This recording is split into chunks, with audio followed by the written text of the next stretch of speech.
Good morning, and thanks so much for tuning into the trade setup right here on BQ Prime. I'm Neeraj Shah. Let's take stock of the global news flow first before we move back to whole domestic shores. Amongst the more important debt ceiling conversations, Joe Biden and McCarthy are set to meet today as SAF debt limit talks resume. US-China relations are set to improve very shortly, according to Joe Biden. But in the same vein, China has barred purchases of Micron chips, escalating the US conflict. And in other news, your espresso and my Americano is set to become more expensive because coffee prices rose in New York and London amidst a weak flow of shipments from Brazil. So lots happening there. Maybe some of the coffee producers like Tata Coffee might react as well today, but that's the nature of the global news flow. Now, the US markets were a bit tempered in Friday's session. So while we did okay, US markets were a bit soft. The futures as we speak are looking a bit hazy as well. So certainly no big positive cues from a market's perspective. The other cues are also steady as she goes. No big changes there. If anything, the 10-year yield has inched up a little bit, as has the dollar index.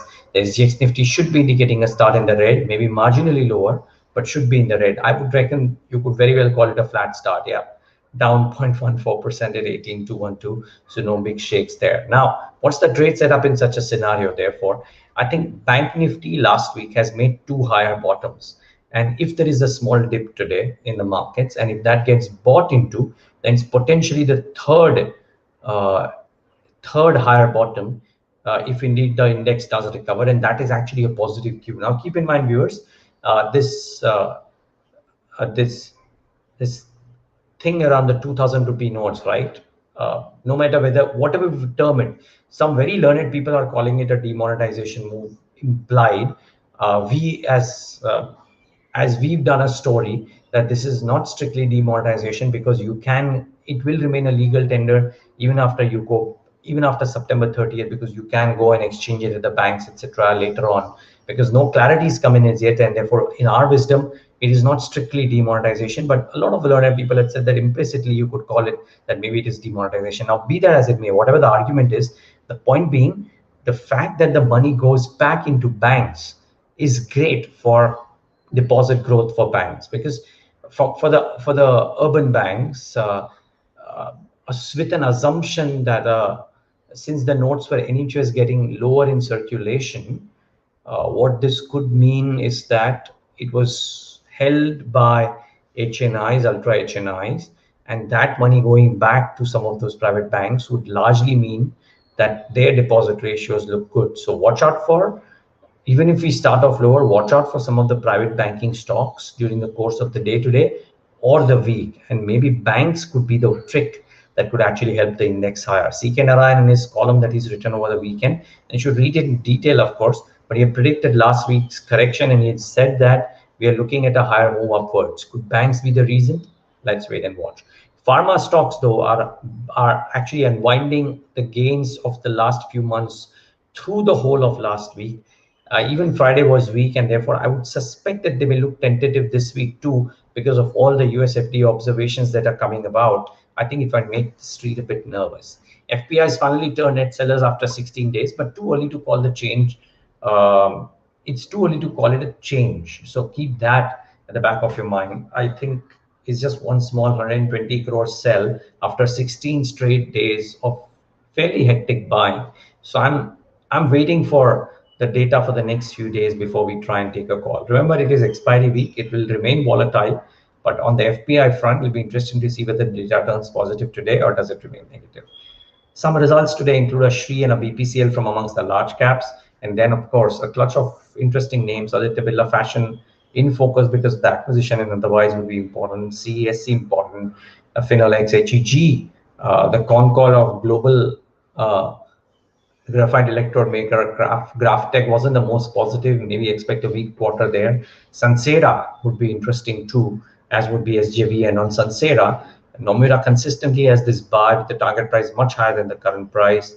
Let's wait and watch if the stock delivers today. Now, in terms of stocks to watch, it's a very long list, and I'll run through it, literally having to run through it. I may not have covered everything as well, but still trying. So top of my mind is Z Entertainment. The Mumbai bench of NCLT has dismissed the application by a DBA Bank to initiate insolvency proceedings against Z Entertainment. Watch out for that stock. And Divi's lab numbers came out. I thought systematics covered it well, so therefore bringing that note. They maintain a whole target price of 2681. This in companies looking at reaching its historical gross margin of 62 to 65% by end of 24. To my mind, viewers, that is the key thing. At a point of time when the other CDMO companies, including Lotus Labs, have said that from they will gradually improve margins, but nowhere close to historic levels in FY24. Divi's, the leader, is coming out and saying we'll get back to historical gross margins by 62 by end of FY24. That's a big positive statement to my mind. Systematics believes Divi's margin should continue to improve with easing in input cost and contribution from new custom synthesis projects. So maybe. So results are a bit of a miss, by the way, relative to Bloomberg estimates. But this commentary that they've spoken about might actually mean that it is it's a stock that does well today. Let's wait and watch. I would suspect that maybe it starts off in a reject reaction lower, but what it is delivered and what it's said about FY24 is constructive and therefore should be watched for. Then NTPC. Revenues 44,252, estimates were 42,160. EBITDA up 4.5%, 11,942, lower than estimated of 12,897. EBITDA margins lower than estimated, 27% is the delivery. The estimates were 30.6%. Net profit largely in line, but the EBITDA miss might be something that might, never know, might be a pickle for some investors. So do watch out for NTPC in the session today. I'm trying to see if there is a note on NTPC that I can tell you about as well, which might be interesting. Yeah, okay. So MK, for example, is saying that the results were the best of both worlds and buy with the target price of 295. So there are some analysts who have looked at NTPC. Okay, but the operational performance was certainly subdued.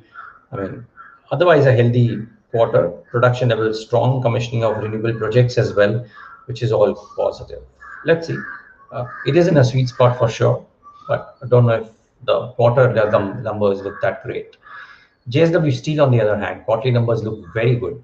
Revenues flat at 46,962, but much higher than estimated of 44,205. EBITDA margin is the trick. Expectations were 15.2, they've come in at 17%. Net profit up 12% at 3,741, expectations of 2,068. On most counts, JSW Steel did well. Let's see if the stock reacts. I saw brokerage notes as well. Mostly they look positive. So certainly looks like this one too could do well for itself. So watch out for JSW Steel in the session today. Continuing with some companies which came out with decent numbers, including Narayan Rudalaya. Revenues up 30% at 1,222. EBITDA margins were okay. I mean, actually did well, 22.6 versus 18.6. Estimates though of Bloomberg were 23.1. So they're a bit of a disappointment maybe, but the net profit up 1.5 times at 173 crores.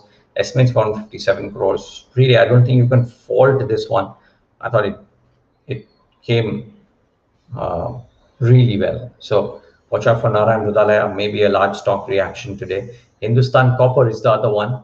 Q4 numbers, revenues flattish, but EBITDA performance strong, 22% higher. EBITDA margin 33 versus 27 or 28 as the case may be here. Net profit 48%. Good strong delivery. NLC India, revenues up 66%. EBITDA margin 33.55 versus 34, so flattish, but net profit up 152%. So it did well, and I would suspect another one that might react. Dalmia Bharat, EBITDA up 59%, EBITDA margins at 18 versus 15%, PAT up 125%, stock trading at some 12 times, very likely could react positively. So these three for sure on very good numbers might be strong positive reactions today. Confused about Zomato and delivery. The revenue numbers were in line, but the net loss numbers for both. Zomato, the net loss is at 188 crores versus 346, so sharp reduction there. Estimates were 361 crore net loss, so did really well. I don't know how people estimate these days these numbers also, but be that as it may. And in delivery, revenues fell 10%, but EBITDA margins, they were positive EBITDA margin, but a net loss of 159 crores. The estimates was a 174 crore net loss, so certainly has done well. Glenmark Pharma, you would argue a bit of a pickle really, isn't there? because there is a large net loss of 428 crores versus an estimate of 276 crores because there was an exceptional loss of 799 crores. So that is a bit of a pickle for uh, Glenmark Pharma. Then IRB Infra, the numbers look slightly wobbly. Revenues up 13%, which were, I mean, 13% growth is okay, but lower, much lower than estimated. EBITDA margin at 46%. Expectations were 38, so there it did well. But the PAT at 130, the expectations were 212. Certainly a bit of pickle for IIP Infra. I would suspect it'll start off lower today. Abbott India, not the greatest of numbers relative to estimates. Net profit 231, estimates were 249. EBITDA margins 20.9, estimates were 24.3. So not a great quarter. Then I thought aside of uh, everything else, Cochin Shipyard, if we can get those numbers first. So Cochin Shipyard, the numbers were weak. Revenues down 50% at 600 crores. Clear execution issues. EBITDA loss at 67 crores. There is a net profit there, but we're down. EBITDA loss, sales dropping 51%, lower order bookings, and delays I've recorded in the construction of the new vessels for the Andaman and Nicobar Islands. So that is an issue. I think some point of time we'll all realize that you shouldn't analyze the shipyard company and shipbuilding company's results on a quarterly basis simply because the vagaries between one quarter over the other are so large because of certain issues that come off one up once in a while. That's very difficult to kind of uh, call it a good quarter or a bad quarter. This obviously is a bad quarter. The stock will react, but things may just dramatically improve in quarter one as well. So very difficult these days to kind of analyze these shipping companies' results. Crompton Greaves Consumer also looks slightly wobbly. Look at the margin performance, 11.81, net profit down 25%. Not the strongest, I would suspect. MCX, by the way, was very weak margins. Keep in mind, extremely weak performance. EBITDA decline of 94% for MCX. Then JK Lakshmi Cement looked weak too. Revenues up 16%, but EBITDA margin 12% versus estimated 14. Net profit down 39% at 115. Estimates for 133. So look wobbly. Alchem Labs, the Motilal Oswal note captured it well, neutral with the target price of 3470. They say Q4 a miss. That it's ended FY23 on the weakest margins in the last 5 years. Though they are constructive about margin recovery in FY24 is Motilal Oswal, but Q4 was certainly a miss, may react a bit. US FDA inspections might have some impact on some companies. Still have to study it in detail, to be honest, viewers. But Aurobindo Pharma was issued a Form 483 with 4 observations for the Andhra Pradesh unit. Pitamal Pharma, pre-approval inspection at Pithampur, no Form 483 observations. Biocon, no observations for the Telangana unit. So let's see how these react. NDTV's moved out of the long-term additional surveillance measure framework by BSE and NSE. Maybe that stock reacts a bit. I haven't mentioned Walchand Nagar, but it's got a debt restructuring going, and therefore that stock could react positively. Some brokerage calls include a M&M Financial cut to equal weight at Morgan Stanley, Gland Pharma cut to equal weight at Morgan Stanley. Both of them very tepid price targets. In Gland's case, actually some downside as per Morgan Stanley. And Divi's Lab has been raised to buy at Jefferies target price of 3610. See, even they believe the numbers weren't that bad. So let's see. Now, if have I missed something, that's the key thing. Give me a second.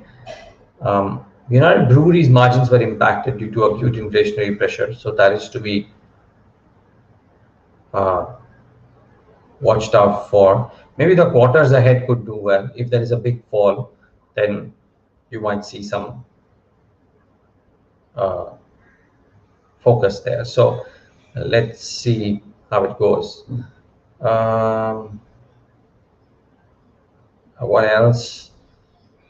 Give me a second, please. Yeah, I was just trying to see what else have I missed out for.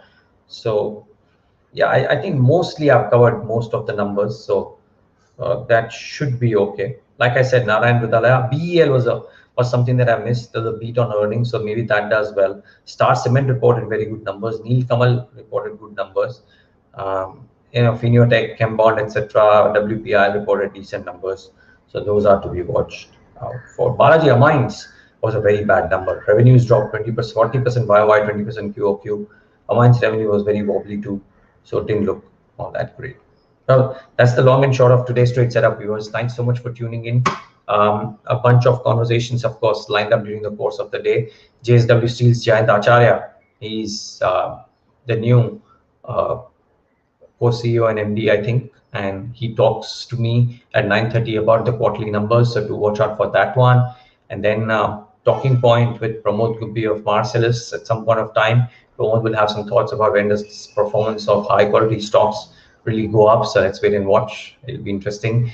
Well, one more conversation with me, Rajneesh Chopra of Vietech Vabag will be joining it at 10:35. So that's a conversation to watch out for as well. They came out with a ho-hum quarter. And then a few others include some financial names, including a Muthoot Finance at 12 or PTC Financial at, I think, 1:30. So all of those interesting result conversations to certainly be watched out for today on BQ Prime. Thanks so much for tuning into the Trade Setup.